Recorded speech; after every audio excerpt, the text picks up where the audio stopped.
The high beam assist function automatically switches the headlights from the high beam to the low beam setting when an oncoming or leading vehicle appears in front of your vehicle.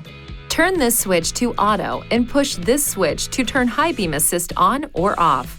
The high beams will illuminate above speeds of approximately 19 miles per hour. When activated, the high beam assist indicator light illuminates on the instrument panel.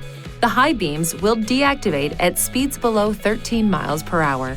The ambient light sensor used by the high beam assist function is located in front of the inside rearview mirror.